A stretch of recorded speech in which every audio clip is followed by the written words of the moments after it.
as I'm an artist, I need to be out because I have to capture the moment. And at the moment, in this lockdown, people who are artistic need to be out because they need to record things that cameras don't record and meet people like yourself who are open to this side of artistic thought. The people who can be creative can give their thoughts out and their art out. A good way of exercising therapy in this, for me, is to be out and record by sketchings this very hard time that we're going through at the moment. This is really my motivation, is coming out and recording in my own way, because lots of artists do other different things. But basically I sketch. Well, stay home, keep safe is okay for those who are very strong. Some people are not. And I think, to be honest with you, some parts of it, I'm not quite sure that that's right. A lot of people need to be out before the pandemic, who had mental health issues, sad, who need to get out because it would drive them crazy. Well, that's even tougher for them. And so the government, for me, have not really been getting to grips with that. Originally, when I started artwork, I was round about 4-year-old. And I started sketching in 1956-57, Brazil football team, because they were going to play in Sweden in the World Cup. And they won the World Cup for the first time against Sweden, actually. And I was fascinated by the colour of the shirts, the colour of them. I've never seen black players before. I was fascinated, so I started sketching them. And then I started sketching cowboys, Hopalong Cassidy, Roy Rogers, stuff like that. Eventually I moved away doing other things. But it came back again very strongly, basically about 20 years ago. But more than when I lost my mum. Because I lost my mum and it broke me up. It really was hard times for me. So, in respect to my mother, I decided to do more to her memory. So as I was going along, thanks Mum, it's for you. And just before she was going, I had a vision of my mum. And she was going, and she had a pen and she was going like that. And I thought, fantastic. I know people might think that's hokey pokey, but not to me it wasn't. So anyway, I gradually started getting back. And I'd moved to London from Manchester. And I was doing more and more and more. And I met a lady in London who was to be very important to me. And she was a TV presenter and book publisher from New York. And her name was called Sue Kreisman. And she did some exhibitions of my work. One was in King's Cross Hospital. And then she actually got 2 of my paintings in Tate Modern London, which is a fantastic Grammy Award for me. And what happened was, I'd been in Trafalgar Square sketching, and I see all these priests coming out of the church, and they were talking, and I thought, wow, St. Martin's in the Field. I'll sketch them. So I'm rushing away, sketching away, because when you do that, it's different than taking a photograph.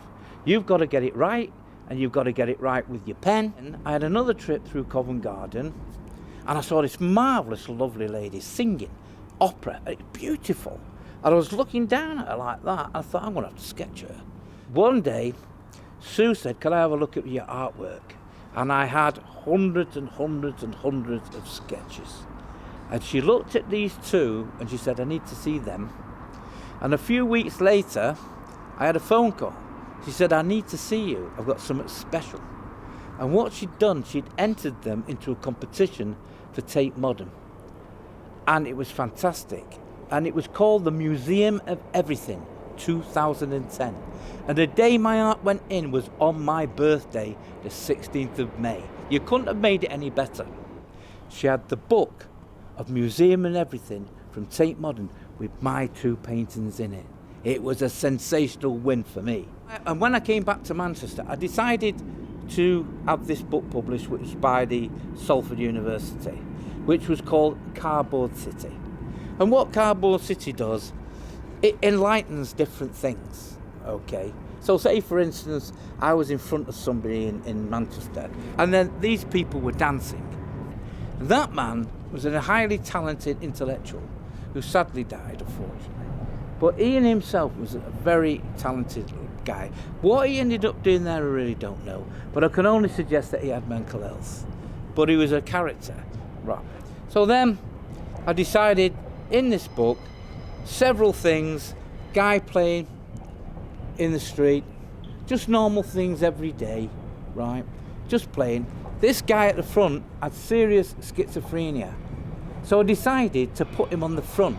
And when I showed it him, that he was just so overcome that someone had took the time to put him on the front of a book. I used my talent to bring out the humanity in them.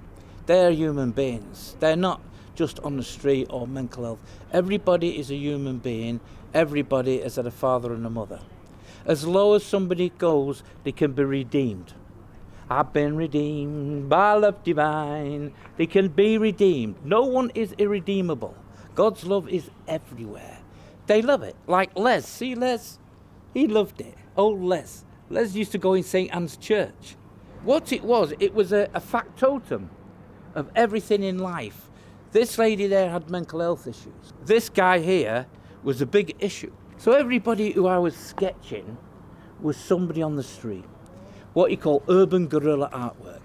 It was people like him who lost the plot, who just collapsed and just lay there.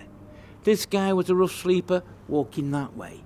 So it's like, say for instance, what Lowry did in the Matchstick Men, I did with urban rough sleepers and those who were doing things in their life that maybe when they were younger they wouldn't have done.